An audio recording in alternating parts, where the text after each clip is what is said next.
Sri Aurobindo's Savitri, a legend and a symbol. Part-1, Book-1, Canto-4. The Absolute, the Perfect, the Alone, has called out of the silence his mute force. Where she lay in the featureless and formless hush, guarding from time by her immobile sleep the ineffable puissance of his solitude. The Absolute, the Perfect, the Alone, has entered with his silence into space. He has fashioned these countless persons of one self. He has built a million figures of his power. He lives in all who lived in his vast alone. Space is himself, and time is only he. The Absolute, the Perfect, the Immune, one who is in us as our secret self. Our mask of imperfection has assumed. He has made this tenement of flesh his own. His image in the human measure cast, that to his divine measure we might rise. Then in a figure of divinity, the Maker shall recast us and impose a plan of Godhead on the mortal's mould, lifting our finite minds to his infinite, touching the moment with eternity. This transfiguration is earth's due to heaven. A mutual debt binds man to the Supreme. His nature we must put on, as he put ours. We are sons of God and must be even as he. His human portion, we must grow divine. Our life is a paradox with God for key.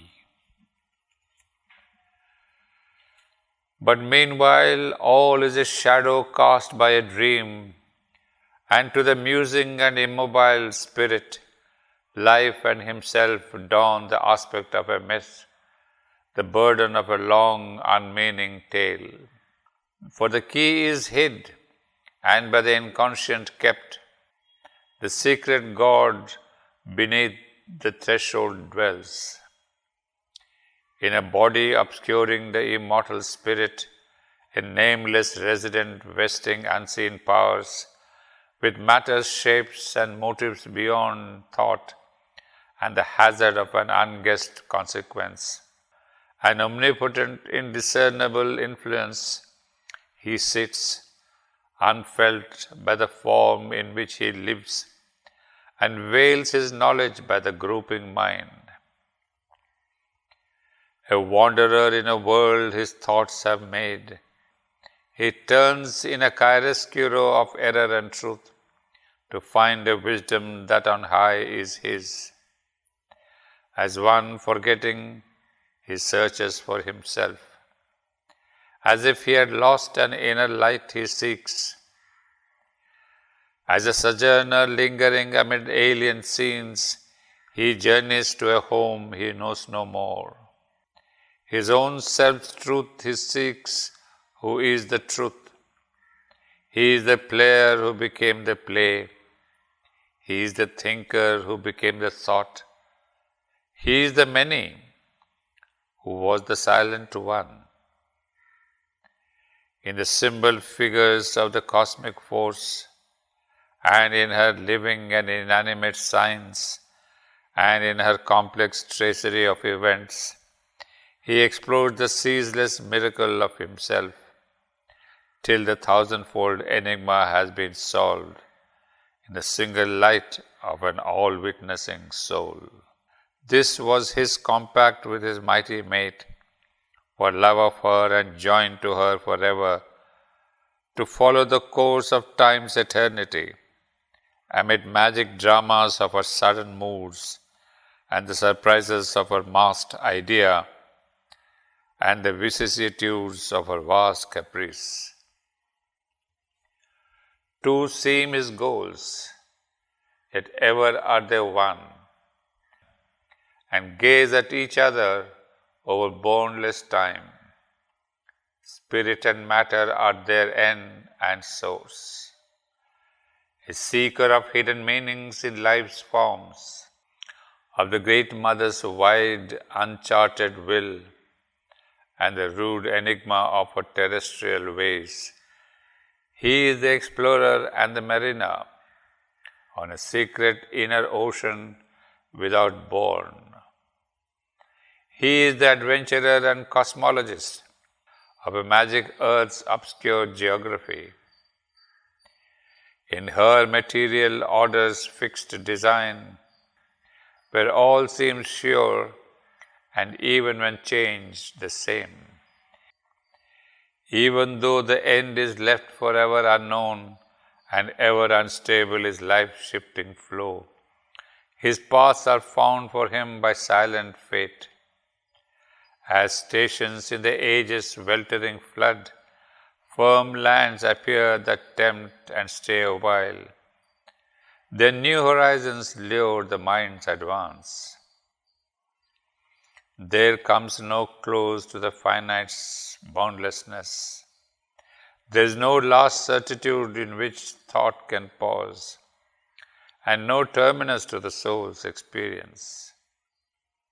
A limit, a farness never wholly reached, an unattained perfection calls to him from distant boundaries in the unseen. A long beginning only has been made. This is the sailor on the flow of time. This is world matter's slow discoverer, who, launched into this small corporeal birth, has learned his craft in tiny bays of self, but dares at last unplumbed infinitudes, a voyager upon eternity's seas. In his world adventure's crude initial start, behold him ignorant of his Godhead's force, timid initiate of his vast design, an expert captain of a fragile craft, a trafficker in small impermanent wares. At first he hugs the shore and shuns the breaths, dares not to affront the far-off perilous main. He in a petty coastal traffic plies, his pay doled out from port to neighbor port, content with his safe round's unchanging course. He hazards not the new and the unseen, but now he hears the sound of larger seas. A widening world calls him to distant scenes and journeyings in a larger vision's arc, and peoples unknown and still unvisited shores. On a commissioned keel, his merchant hull serves the world's commerce in the riches of time, severing the foam of a great landlocked sea, to reach unknown harbor lights in distant climes, and open markets for life's opulent arts, rich bales, carved statuettes, hued canvases, and jeweled toys brought for an infant's play, and perishable products of hard toil, and transient splendors won and lost by the days. Or, passing through a gate of pillar rocks, venturing not yet to cross oceans unnamed, and journey into a dream of distances, he travels close to unfamiliar coasts, and finds new haven in storm-troubled isles. Or, guided by a sure compass in his thought, he plunges through a bright haze that hides the stars, staring on the trade routes of ignorance. His prow pushes towards undiscovered shores. He chances on unimagined continents, a seeker of the islands of the blessed. He leaves the last lands, crosses the ultimate seas. He turns to eternal things, his symbol quest. Life changes for him, its time-constructed scenes, its images veiling infinity. Earth's borders recede, and the terrestrial air hangs round him no longer its translucent veil. He has crossed the limit of mortal thought and hope. He has reached the world's end and stares beyond. The eyes of mortal body plunge their gaze into eyes that look upon eternity.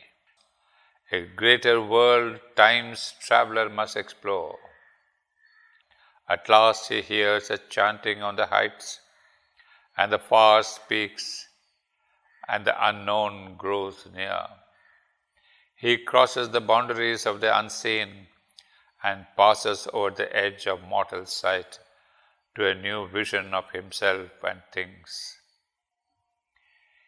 He is a spirit in an unfinished world that knows him not and cannot know itself. The surface symbol of his goalless quest takes deeper meanings to his inner view.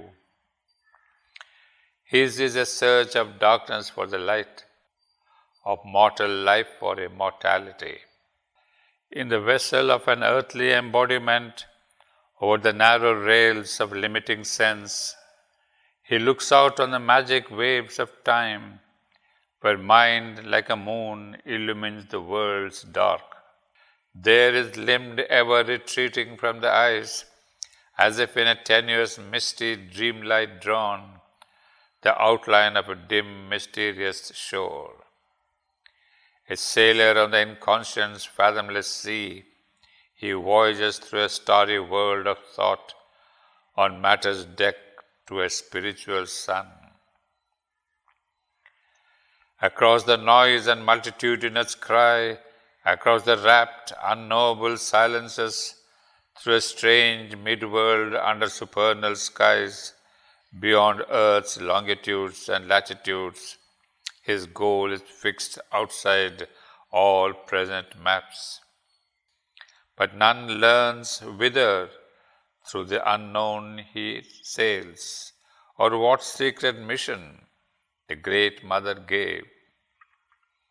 In the hidden strength of her omnipotent will, driven by her breath across life's tossing deep, through the thunder's roar and through the windless hush, through fog and mist where nothing more is seen, he carries her sealed orders in his breast.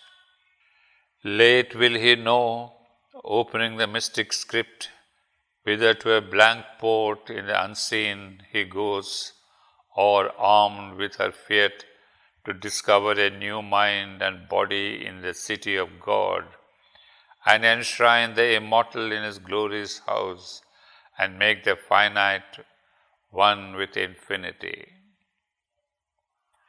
Across the salt waste of the endless years, her ocean winds impel his errant boat. The cosmic waters splashing as he goes, a rumor around him and danger and a call. Always he follows in her force's wake. He sails through life and death and other life. He travels on through waking and through sleep.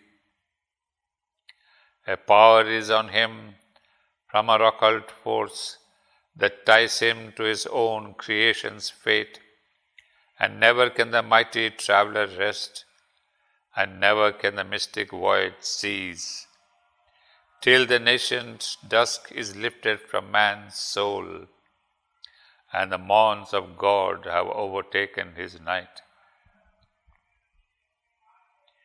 As long as nature lasts, he too is there. For this is sure, that he and she are one. Even when he sleeps, he keeps her on his breast. Whoever leaves her, he will not depart to repose without her in the unknowable. There is a truth to know, a work to do. Her play is real, a mystery he fulfills. There is a plan in the mother's deep whirlwind, a purpose in her vast and random game. This ever she meant since the first dawn of life, this constant will she covered with her sport, to evoke a person in the impersonal void. With the truth light strike earth's massive roots of trance, wake a dumb self in the inconscient depths, and raise a lost power from its python sleep, that the eyes of the timeless might look out from time, and the world manifest the unveiled divine. For this he left his white infinity, and laid on the spirit the burden of the flesh, that Godhead's seed might flower in mindless space.